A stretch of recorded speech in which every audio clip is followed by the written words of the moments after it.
Hello everyone, here I'm back in a video lecture and today we are going to discuss the effects of loading. Majorly, as you know that in the last video we have discussed the major types of loading. In the previous 3 or 4 videos we have discussed many type of loading, and at the same times we have discussed the combined loading, that is basically a combination of more than one pure form of loading. Okay, so what we have to study today is the effects of those loadings on human body, okay? Majorly, as you know that when a force acts on an object or the human body, it can produce major effects, okay? Like acceleration and deformation, okay? Acceleration, the object or body part may begin to move, and deformation, a change in shape or size occurs, okay, at the time where any kind of change in that area or in that part, that is basically deformation, okay. For example, I'm just giving you the example. If the diver like stepping onto the end of the springboard, as you know that he have to jump off from that, so at the end of the springboard causing the board to accelerate downward, okay. When the board accelerate downward, okay, majorly as you know that the acceleration is going to be occur in a downward direction, the deformation, the bending is due to the applied force, okay, majorly. So that you can just say that acceleration and deformation is that kind of thing, okay. So divers basically on the end of the springboard, as you know that you have to jump from that, so the acceleration is majorly that the movement in the downward direction of the springboard, okay. So board majorly the board position, or you can just say that the acceleration that is occurring on the springboard, okay. And at the same times the bending on that board is due to the applied force, okay. So this is majorly the effects of, or you can just say that loading. Now, what we have to discuss is majorly the factors influencing those deformation, okay?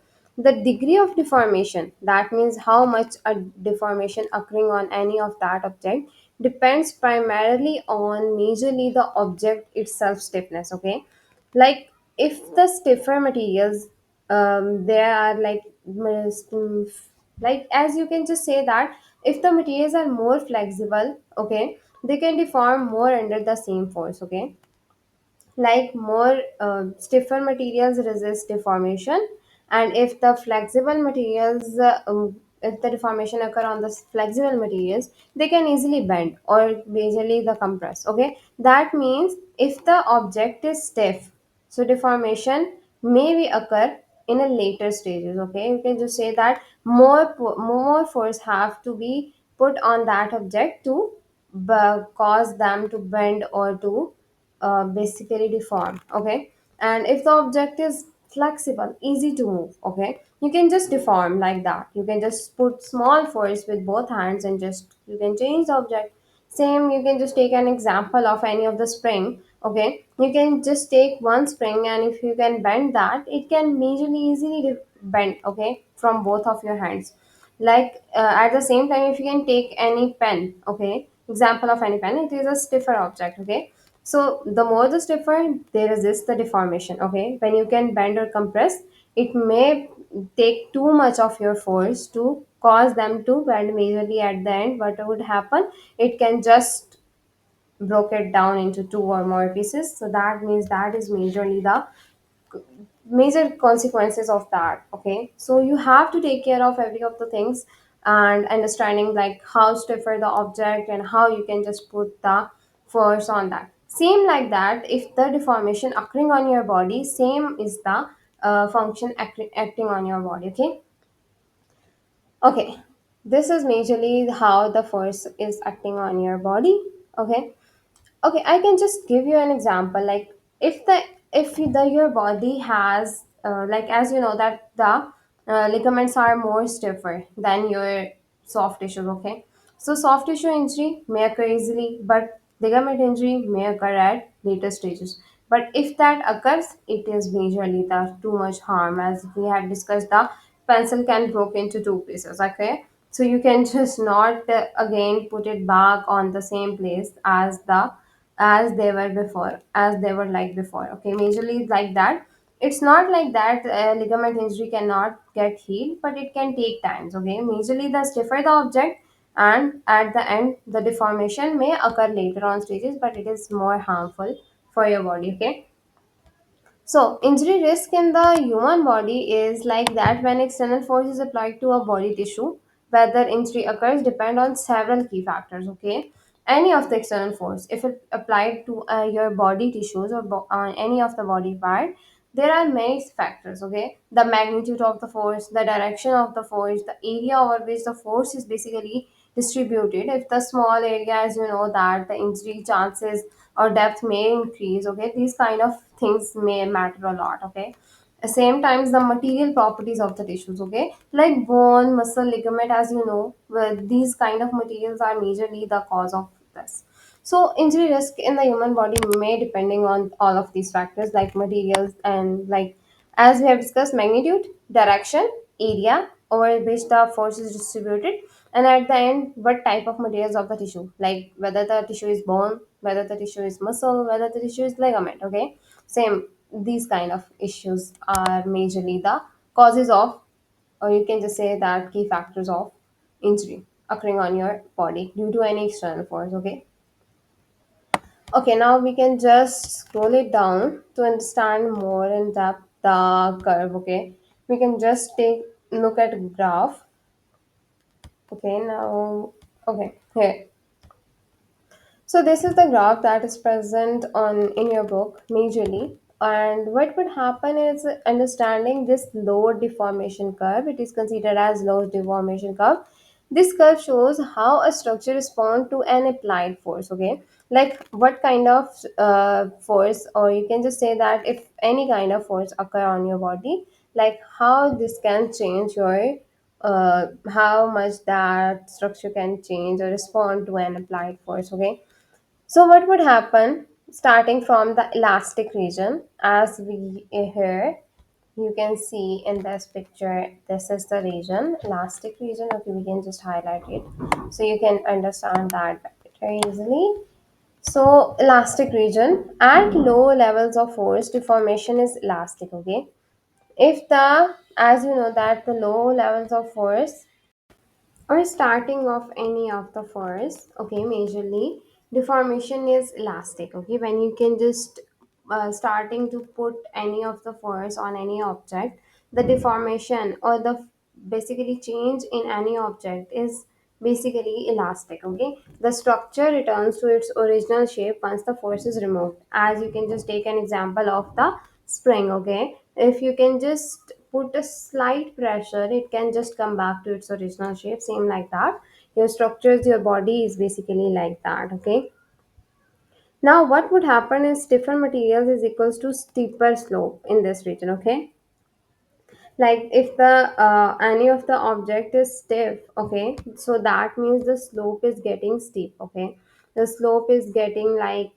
more in depth. You can just say that more, they need more force to pull, like reach to the area where they can start deform. Okay, so they have like more force you have to put on that object. Okay, so that's why it can, the slope is getting more steep, more hard. You can just say that more in it. So simple in that way, if I can say like okay, we can just draw in this. So here, if the object is more stiff, so the basically, okay, it was not too good, we can just draw it from that. Okay, we can just take same like that, and we can just take a highlighter. Okay, so the slope is basically more straight, and at the end just go it like that. Okay, you can just take this an example. Okay, like deeper or steeper, you can just say that if the slope is getting more steep or more straight. Okay, simple in this way, I can just say like that.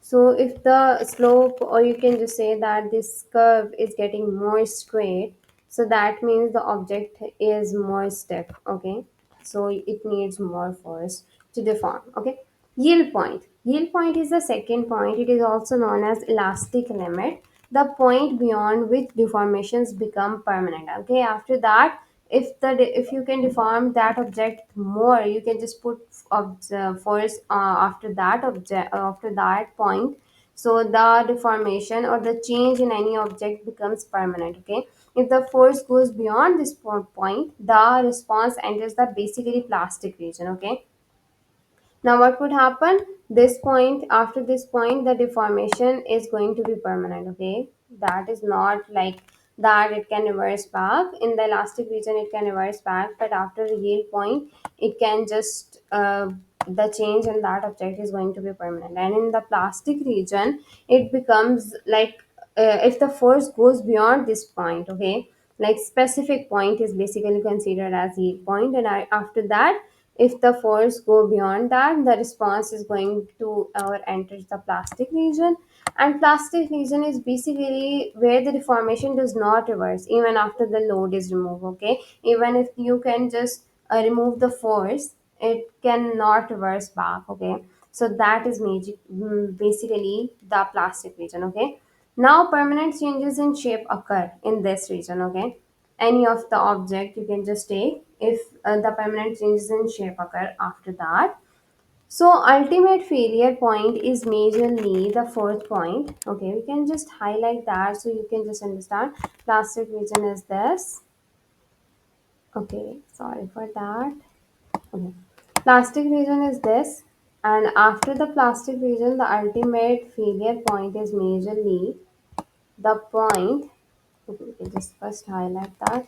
Okay, ultimate failure point is basically the point the structure can no longer withstand the load. Okay, it is majorly the point where the object is unable to bear that force. Okay, and results in mechanical failure. As you know that in the soft tissue injury or bone fractures, this is the point that is basically after that the structure or after that the your body part is getting injured due to mechanical failure, and that failure is occurred due to long putting force or the force is unbearable for that object or on that part of your body or on that structure of your body, and that structure can no longer withstand or bear that force. Okay, so this is majorly the cause of bone fractures and soft tissue injury. Okay, so you need to understand this curve. In you can just say that you have to understand this. Okay, this is a very important topic. As we have discussed in this, forces can cause acceleration or deformation. The body response depends on force magnitude, direction, area, and the tissue type. Okay, majorly as we have discussed, like bones, muscles, or ligaments are the types of tissues. So these kind of tissue. After that, we have discussed the stiffness and material properties like determine how much deformation occur. And at the end, we have discussed load deformation curve that basically visualize whether or when tissue will return to normal and be permanently changed or at the end fail completely. Okay, so these kind of things are very important to understand. And this is all for today. Thanks for watching. If you have any query, you can ask. And this is all for today. Bye bye.